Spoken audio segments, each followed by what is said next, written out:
Kyrie Irving opts back in to play with Kevin Durant. I watched that SportsCenter thing. They were like, Kevin Durant chose to play with the Nets because his really close friend, Kyrie Irving, was playing there. Obviously, all hell broke loose with the Nets over the last couple of years because of mandates that are different than every other city and decisions that are made by Kyrie Irving in the biggest city as opposed to everywhere else. Now, Kyrie opts back in. Kevin Durant says, get me the fuck out of here. Did Kyrie obviously not know that before he opted back in? How did he not know that? And are the Nets still not going to be cool with any decision-making or trading that Kyrie Irving wants to have happen? So Kyrie Irving, I think, knew and understood that this was a possibility. Even before he opted in, there were conversations that were going on behind the scenes that, listen, Kevin Durant is really, really, really considering his future with the Nets. And what does that mean? He's got 4 years left on his deal. I reported on draft night that he's really considering and mulling over his future. There were serious concerns around the Nets, around everyone within the roster that Kevin Durant could eventually ask out. And so Kyrie Irving makes the decision to opt in. There was no clear-cut opt-in and trade scenario. There were a couple teams that had some interest, the Lakers being one of them. No one stepped up. There obviously wasn't a deal done. So Kyrie Irving opts in. His intention at that point is to play out the year. But Kevin Durant made a decision that only he can make in terms of going to the Nets and requesting a trade out of Brooklyn. And from everything I'm told, that stance has not changed. There's been no signal that he's going to back off of that. If anything, that stance is expected to continue throughout this offseason in terms of Kevin Durant wanting a trade out of Brooklyn. But on the other hand, the Nets, they pick up TJ Warren today. They're making moves and they're doing things this offseason with, in their mind, the preparation and operation as if they're bringing these two guys back next season and playing with these two guys. Now, I think they're open in dialogue and they're open to teams like Toronto, Phoenix, Miami making offers. But until they get that price threshold met, which I'm told is all-star type players, a boatload of draft picks, they're not going to move. This is what they're telling teams. We're not going to move Kevin Durant until the price is met. And so we'll see how this summer goes. One thing to keep in mind, Pat, these superstar trades. You think about Kyrie Irving when he got traded to the Celtics in 2018. Hell yeah. Or I think 2018. You think about, I think that was 2017 actually. You think about when Kawhi Leonard gets traded to Toronto. You think about Anthony Davis getting traded to the Lakers. All three of those trades took 2-3 months to get done. Even the Rudy Gobert trade, when he got moved after the season ended to now, took 2.5-3 months. So this process with Kevin Durant could take a while, but there's no doubt he wants to trade out of Brooklyn.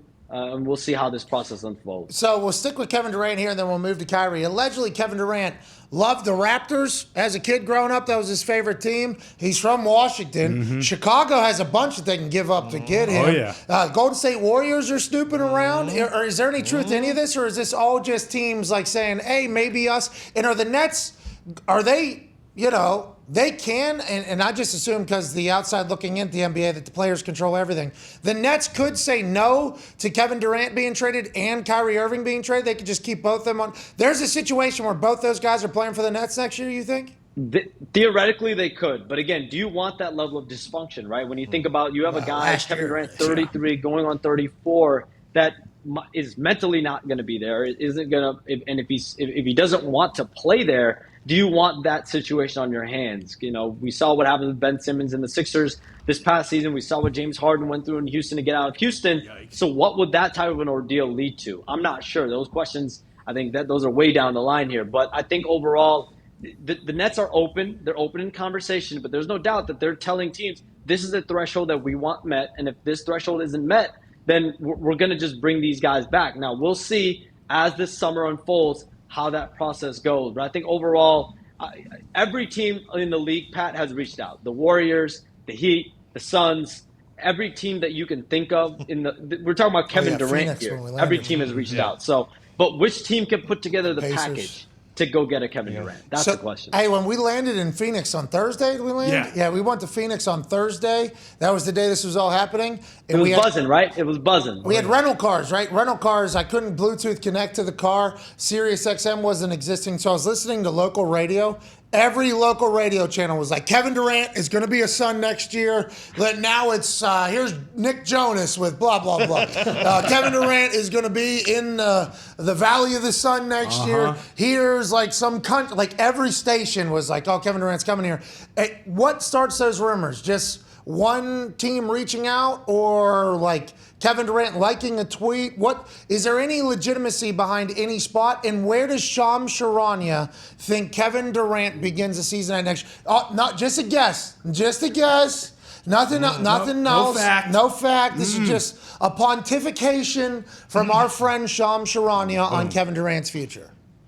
So I think where that comes from, though, to answer your first question, is Kevin Durant. That's his preferred destination. The Phoenix Suns, from everything I've been told, are his '1 preferred destination. That's a great city. I think there's a desire to go play with Devin Booker, to go play with Chris Paul. Real hot. But overall, great city. Where do I think he ends up? I mean, at the end of the day, it's going to be about whoever puts in the best package. Now, if that's Phoenix, they've got DeAndre Ayton, they've got Mikal Bridges, they've got all their first-round draft picks. Could they put together a package? Now, what I'm told is there isn't really a one-to-one interest with the Nets and the Suns on DeAndre Ayton. So when you're thinking about trades, right, DeAndre Ayton, Mikal Bridges, and draft picks, I don't think that's a deal construct that we're going to see. So can Phoenix go and take DeAndre Ayton and take these other players on their roster, Cam Johnson, Jay Crowder? Can they go trade them to other teams and go get another type of elite player that they could then use with the Mikal Bridges to ship to Brooklyn? I think this is why this is not going to be a process that is going to play out this week. It'll take multiple weeks to see if Phoenix, if they really want to get this deal done, can put together a package that can acquiesce Brooklyn. Okay, we got about a minute left here. So a couple quick things. Kyrie Irving getting traded to the Lakers or not? There's no traction on any type of a Lakers deal for Kyrie Irving. Yikes. So there's nothing new on that, and I'm not quite sure we're going to see that take place. Okay, and James Harden has to, by the end of the day or tomorrow, we'll have a new deal with the Sixers to set up for roster remanagement, or what? What do you think? It could take several more days. James Harden is going back to Philadelphia. There's no question he's going back. The question is going to be what terms. My sense has been likely somewhere in the $30 million range, whether that's 37, 38, less than that, 30, 31, 32, somewhere in the 30s. The first numerical value will be at 3. So we'll see what comes after that. Likely a 2-year type of deal. You put yourself in a situation where he can end up a free agent next summer, and that gives him a chance to get back into the market. And hopefully he has a good year, shows back out. They do something special over there and make magic, just like you do every time you pick up your phone. We appreciate the hell out of you. Ladies and gentlemen, Sham Charania.